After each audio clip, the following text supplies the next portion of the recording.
The Democrats are never winning another election ever again. NBC just dropped some nightmare news for the Democrat Party, confirming what we intuitively already know to be true, but now have the tangible proof to support. The modern Democrat Party is officially a full-blown communist party. And this bombshell news comes as the mayor of Chicago, Brandon Johnson, does what any good communist revolutionary does and calls for a general strike to destabilize society and overthrow capitalism. As always, like the video and subscribe to the channel, guys. We are on the road to 500,000 subscribers. But before I show you this insane NBC polling, let's listen to the mayor of Chicago give a speech that sounds like it is straight out of the Russian communist revolution. So here's what we need to do in this moment. If my ancestors as slaves can lead the greatest general strike in the history of this country, taking it to the ultra-rich and big corporations, we can do the same today. I'm calling on black people, white people, brown people, Asian people, immigrants, gay people from around this country to stand up against tyranny and to send a clear message to the ultra-rich and big corporations. We are going to make them pay their fair share in taxes to fund our schools, to fund jobs, to fund healthcare, to fund transportation.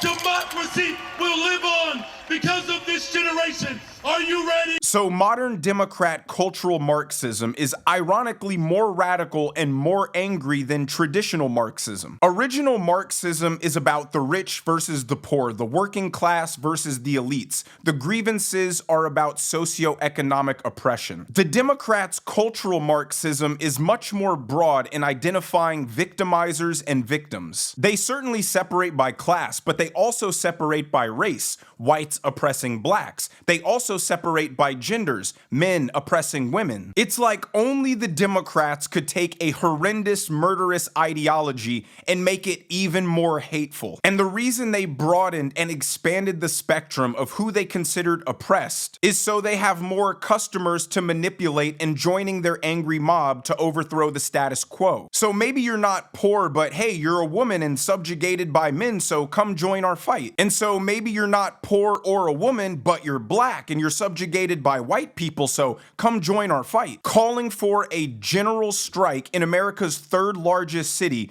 is nothing short of sedition, but here Brandon Johnson is on MSNBC defending his battle cry.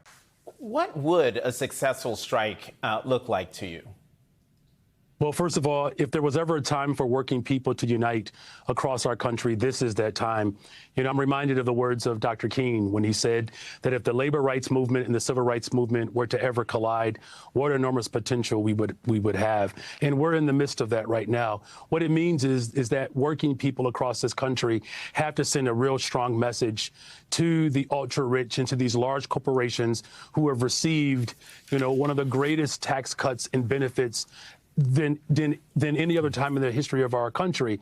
And if we're not willing to put forth some real economic demands, if that means, of course, withholding our labor, if we're not prepared to do that, then I don't see how we can transform this country. Every single major social movement throughout our history had a full strategy, whether it was litigation, the courts, and also economic boycott, particularly at a time in which the concentration of wealth continues to grow while more and more people continue to barely have the ends meeting at the end of each week and at the end of each month.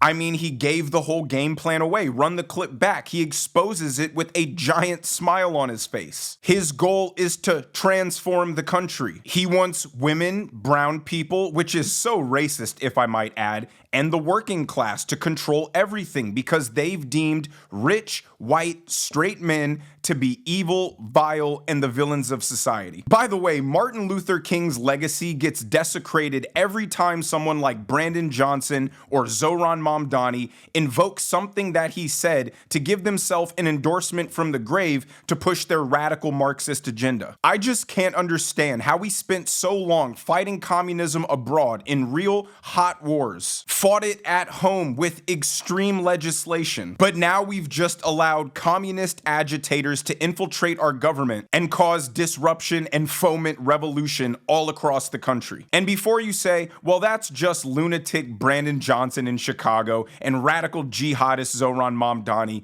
let's take a look at this bombshell NBC polling that shows this is the sentiment of the Democrat Party by far. Take a look here at some numbers from Gallup, because Gallup has been testing this for years, for decades, really. Basic attitudes towards socialism and capitalism. These are the latest numbers that they came up with. Overall, asking folks, do you have a positive view of socialism?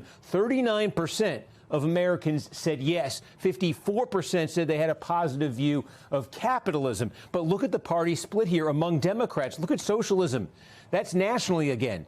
2/3 of Democrats nationally, not talking New York City, but across the country, say to Gallup they have a favorable, positive view of socialism. Only 42% of capitalism. And take a look here. Independents, Republicans, it is different. Slight majority of independents favorable toward capitalism. 3/4 of Republicans favorable towards capitalism. Well under 50% in each case favorable to socialism. So the first thing I want to point out, and there's a lot to digest here, is I think there is no way 14% of Republicans have a favorable view of socialism. Part of being a Republican is believing in the principle of free market capitalism. So I'd put that number closer at 1% or 0%. But just going off the numbers in that poll, the average favorable view of socialism between independents and Republicans is 26%. And the average view of Democrats from their poll, which again I think is much lower, is 66%. So there is a 40-point difference between the economic system the average American wants and what Democrats want. That's why I said at the onset of this video, the Democrats are never winning an election again. They are supplanting themselves once again on the unpopular side of an 80-20 issue. Even if most Americans don't grasp why socialism doesn't work economically, principally most Americans are just against the idea of the government stealing and controlling everything that they rely on. Because in every interaction people have with the government in their everyday lives, it is ineffective, it is incompetent, it's sluggish, and it's tedious. But this next poll from NBC confirms again what we all intuitively know. This isn't some overnight phenomenon. This has been building for a decade. Now, this trend among Democrats nationally also, it's not new. This has been building for some time here. Again, from these Gallup numbers, take a look at this. Start on capitalism. Go back to 2010 here. Democrats were basically split then, 15 years ago, positive, negative on capitalism. And look at that number. It kind of stayed steady. And then in the last 5 years, it's fallen down to 42%, barely over 40%. And in that same time, take a look at what's happened with socialism. Again, Democratic Party attitudes here. 2010, it was 50-50. It's ticked up. And now in the last couple of readouts, 2/3 of Democrats saying they have a positive image of socialism. So if Mamdani is successful, Peter, in New York City, I think one of the things you might say is it's not a revelation necessarily that socialism, that his brand of socialism might be palatable to some Democrats. It might just be further confirmation of what polling has actually been telling us for some time now, not just in New York. Yeah, that much more striking, though, of course, New York being, in effect, the epicenter of capitalism in our country and could have someone like Zohran Mamdani running the city before we know it. If you're getting value from this video, please hit the like button, please subscribe to the channel, and make sure you turn on the notification bells. Okay, my viewers are smart, so we're gonna get into the weeds about socialism and communism because the terms are thrown around loosely quite a bit. Communism is the fairy tale ideology of a utopian egalitarian society with no government, no money, no class, no private ownership, just communal living and sharing amongst all people in unity, holding hands, singing Kumbaya. Socialism is the intermediary form of government between capitalism and communism. To achieve communism, you first need socialism. Socialism is seizing the means of production on behalf of the people, aka stealing everyone's property. An authoritarian government is created as a proxy of the people people to oversee this transition. This is the stage where you get dictators for life,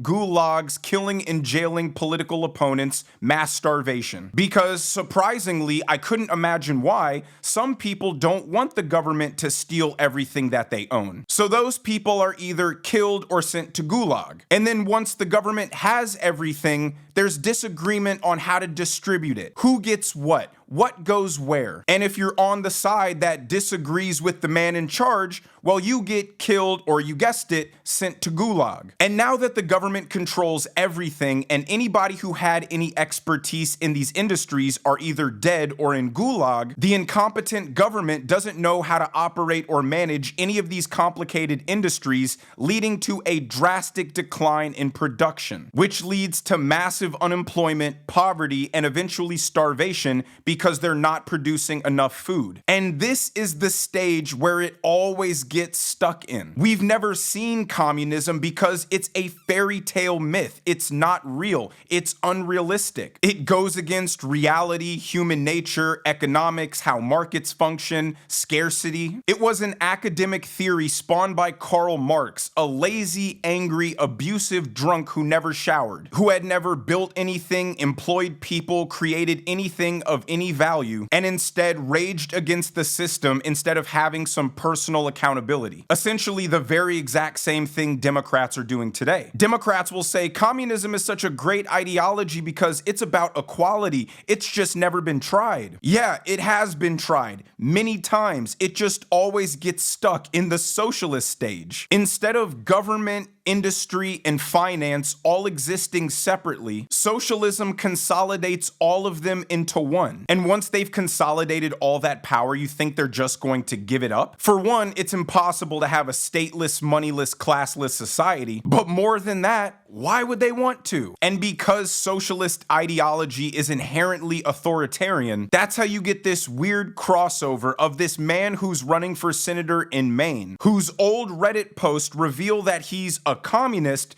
while simultaneously having a Nazi tattoo. Take a look. For those of you who have read these things and been offended, have read these things and seen someone that you don't recognize, I am deeply sorry. It's something that I see someone that I don't recognize either, not in who I am today. It is somebody that I do recognize, though. Somebody who is struggling, somebody who is having a very difficult time settling into a society that he felt betrayed by and left behind by after having to go fight in Iraq and Afghanistan. I'm sorry for this. That right there is Graham Plattner, the breakout Democratic Senate candidate in Maine, challenging Republican Senator Susan Collins. He is responding to the discovery of old Reddit posts he made trashing police officers and calling rural white Americans stupid and in some cases racist. In comments reviewed by NBC News, Plattner also wrote that instead of getting more conservative as he aged, he, quote, got older and became a communist, and referred to himself as a vegetable-growing, psychedelics-taking socialist these days. This disturbing trend isn't just an outlier. It's the result of the NBC poll we saw. Socialism is the prevailing worldview of the Democrat Party. And we already saw a glimpse at their authoritarian behavior under Joe Biden, forcing people with the power of the government to disregard reality and adopt the belief that men could become women, importing 20 million people from the third world who have no appreciation for American values, American history, or American tradition, who were offered permanent government welfare in exchange for bolstering the population of blue states and eventually paying the Democrats back by giving them their vote when they eventually got amnesty. Legal and institutional preferential treatment for any group of people that fell into the victim bucket and their cultural Marxist ideology, weaponizing the judicial system to go after their political opponents and parents who had dissenting opinions at school board meetings. And that's what Donald Trump was fighting against, preserving American sovereignty, protecting Americans' freedoms and liberty. The Democrats can't claim to be the party fighting for America when they're openly socialist. But the last thing I'm going to show you is perhaps the only winner in all of this. Bernie Sanders saying he doesn't care that the senator candidate from Maine has a Nazi tattoo as long as he has another communist comrade. What is that?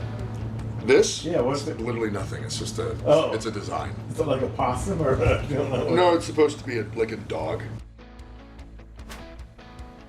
That was Graham Plattner. He's a Democratic candidate running for U.S. Senate in Maine, debuting the brand new ink that, as of today, has covered up a previous tattoo that resembled a Nazi symbol. The decision to replace the tattoo coming after this video of the oyster farmer and first-time candidate revealed a skull and crossbones design on his chest that is widely recognized as a Nazi symbol. Plattner, who said he was unaware of the tattoo's Nazi association, explained that it was the result of a drunken night out 18 years ago. Plattner's explanation seemingly sufficient for Senator Bernie Sanders, who today said he is, quote, absolutely standing by his endorsement of Plattner. Can I ask you about the tattoo? Once again, we are dealing with a collapsing healthcare system, and you were asking me about whether or not a guy should get a tattoo removed? Sorry. So, like we've seen time and time again, every Democrat accusation is a confession. Donald Trump and the Republicans are Nazis. No, you guys are Nazis. What made Nazis different than traditional fascists was the racial component. What makes Democrat Marxism different than traditional Marxism is also the racial component. Donald Trump is eroding the Constitution. No, you guys are eroding the Constitution. The Constitution protects our life, liberty, and the pursuit of happiness. Socialism suppresses or outright restricts life, liberty, and the pursuit of happiness. American ideology is people are individuals with free will. Socialism believes people are property of the state, meant to do what they're told. Free market capitalism is about voluntary exchange. Socialism is about forced compliance and obedience. The Democrats have shut down the government for the last 24 days purely out of pettiness, but they want people to believe they'll be stable and responsible enough to oversee the most important things that people rely on. They are pushing themselves further and further away from American values, and this is evident by the influence of the radical left on Chuck Schumer. He's shutting down the government because he knows he must have the support of his radical communist base. And because socialism and Nazism are two sides of the same coin, I guess the Democrat tent is wide enough to house them both. But let me know what you guys think down in the comments section below.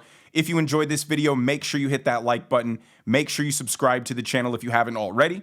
Turn on those notification bells so you never miss a video. And I will see you guys in the next one.